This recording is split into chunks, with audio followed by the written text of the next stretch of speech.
I am technically off for the rest of the afternoon, I thought I would share a little grocery haul with you. So let me turn the camera around and show you what I'm working with.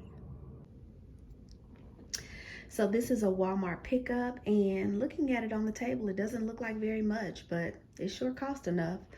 So anyway, I got some tortilla chips. I think we're gonna have some taco salads at some point this weekend. So I got 2 bags of tortilla chips. I got a couple of lemons, some green onion, some chunky style guacamole, and shredded lettuce, and potatoes back there. Now I normally don't let Walmart pick out my produce, but I thought this was easy enough, and they did an okay job. They did all right, but I'll go get the rest of my produce, my fruits, and some other veggies from another local store. All right, I got 2 bags of sugar to stock back up in my prepper pantry. I got some seasoned black beans. This teriyaki sauce is so good. Soy vey, I believe is how you pronounce that. So I put this on some salmon the other night. It was good, good. Some zesty Italian dressing, some spicy brown mustard, which is my favorite, some ketchup, a request from my youngest son, just some dry roasted peanuts to snack on. I like this Simply Peach juice. This is really good to make mimosas with, and this will be a mimosa kind of weekend. Got some grits. These are my favorite, the 5-minute grits. Some Cheerios back there, the regular and the honey nut. Got some milk, Minute Maid fruit punch, and OJ for breakfast. Let's see. I got some hamburger buns, a couple of kinds. I just like having these around because we do like to make hamburgers as a real quick meal. Also got some hot dog buns, some mesquite turkey breast lunch meat, American cheese, saltine crackers, the Thomas English muffins. These are good to make quick breakfast with. And speaking of breakfast, here's another quick breakfast idea. I really like these bacon and spinach frittatas from Jimmy Dean. Blueberry waffles, that was a request from my oldest son. Don't think I said the butter spread. Light and Fit yogurt, sour cream. This Talente dairy-free sorbetto is really good, and so I like this mango flavor. Did I say sour cream? A couple of boxes of angel hair pasta, a couple of bags of spinach. You know, I have teenagers, so sweet potato fries and regular fries. And then over here, a couple of cartons of 18-count eggs. Some catfish fillets and some tilapia fillets. And then here was a little gift bag that they included with my order. So they do that a couple of times a year, but let me get these groceries put away. Oh, did I say tea? The tea's hiding. This Red Diamond sweet tea, this is one of our favorites. But let me go ahead and get this put away, and then I'll show you what was in my little gift bag. All right, let's see what Walmart included in this little goodie bag. Looks like some coupons and some sample size. These are cute. Little Critters vitamins. 2019 Sauvignon Blanc. Kim Crawford is the name, is the brand of the wine. Huh. Never heard of it.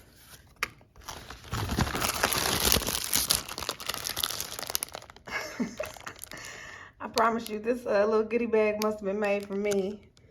Smirnoff vodka, because I definitely need to re-up. What is it, though? Must be just some drink recipes. And then a Garnier sample of some brightening serum.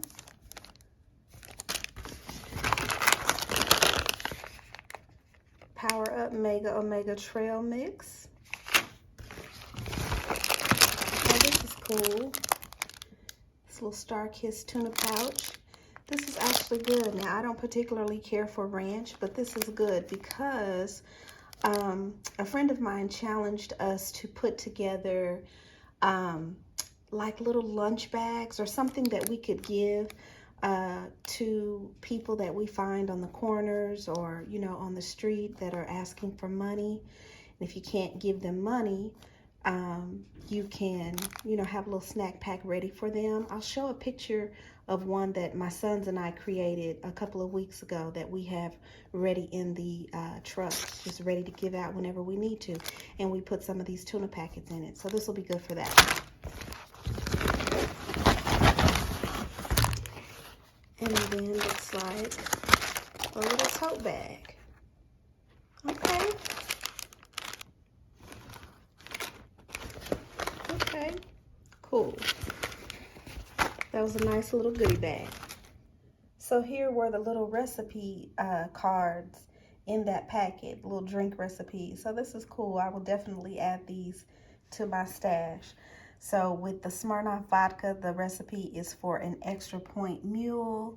And then there's a recipe to make an apple audible with the apple crown. And then a rumble into overtime with the Captain Morgan Spice rum. That's cute. And then a berry blitz with this Johnny Walker Black Label Scotch. Cool. I'll add it to my collection.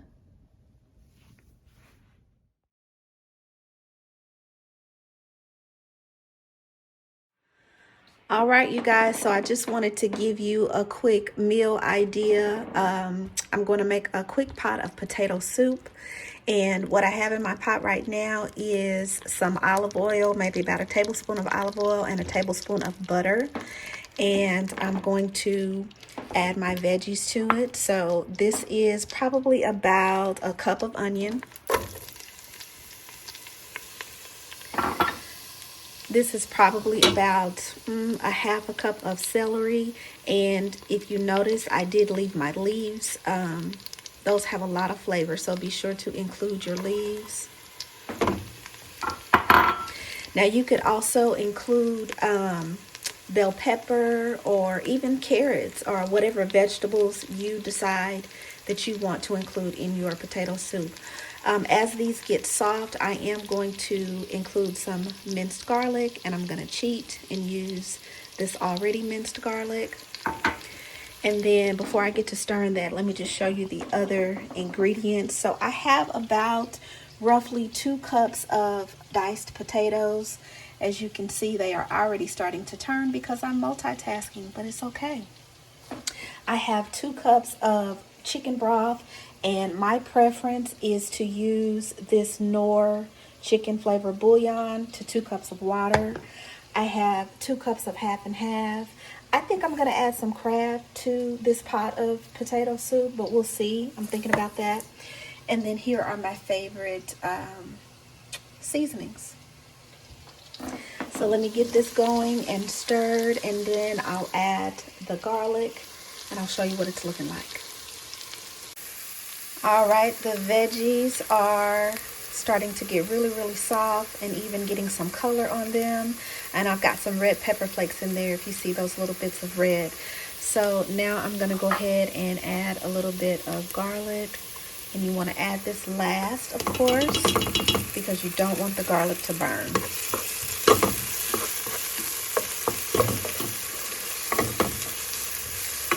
I'll let that go for just about 60 seconds, and then I'm going to add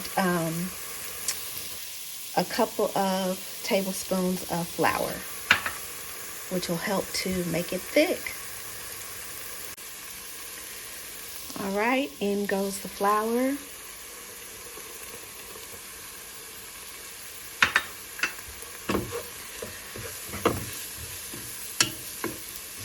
And you'll want to keep stirring this until all of the flour is cooked down, because you definitely don't want that flour taste in your soup. So just keep stirring for maybe about 2 minutes. All right, so next what I want to do is start adding the broth, and I'm going to add just a little bit at a time I'll see if I can do this without it being awkward. I didn't feel like setting up the tripod.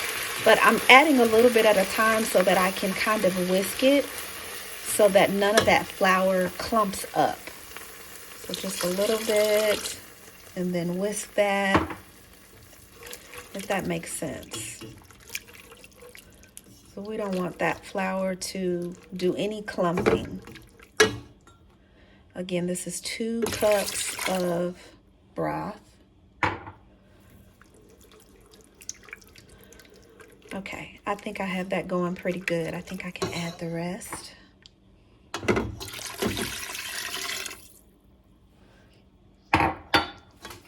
And I think I'm gonna add 2 more cups of broth. Okay, I added in my extra broth. Now I'm going to add in the half and half.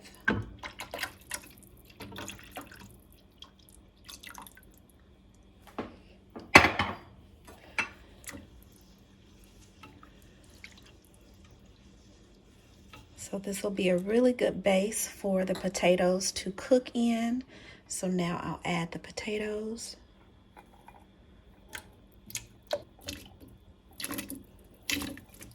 So I am basically going to let the potatoes cook in here, boil. I'm going to bring it to a boil, and then they're going to break down. And you could puree your soup when the potatoes are all done, but I personally like mine a little bit chunky, so I'm going to break mine down with a potato masher once the potatoes are fully cooked through. But I'll show you what that looks like in just a minute.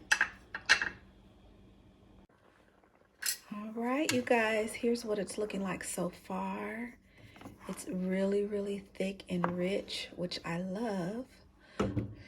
So like I was telling you, you could puree this if you want a really silky, rich, and finely milled soup. But I'm just going to use a potato masher because I like chunks.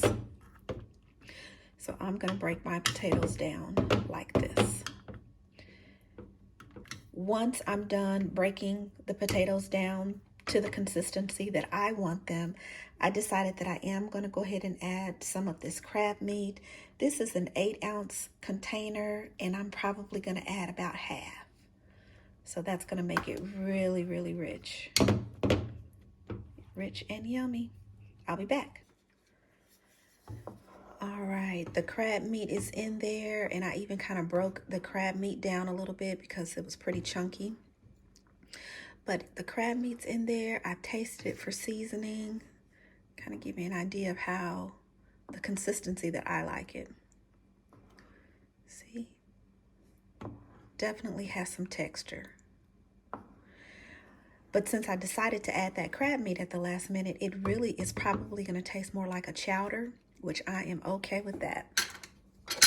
So I'm going to put the lid on and let this simmer for maybe about 8 more minutes, and then it'll be done. Okay, so I am going to enjoy my bowl of soup.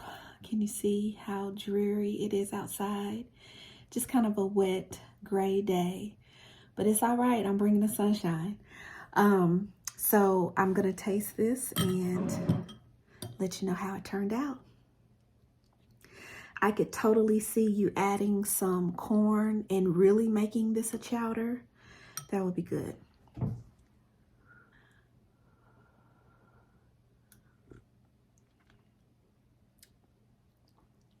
Ooh, y'all.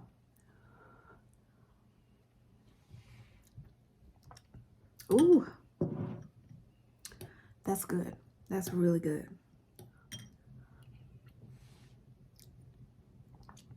That's perfect. That is perfect, especially on a day like today. Very good. So, thank you guys for joining me for another grocery haul and meal idea. I hope you enjoyed it.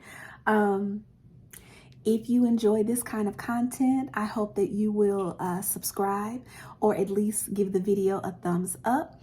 And I'll see you on the next video. So you guys take care. Bye.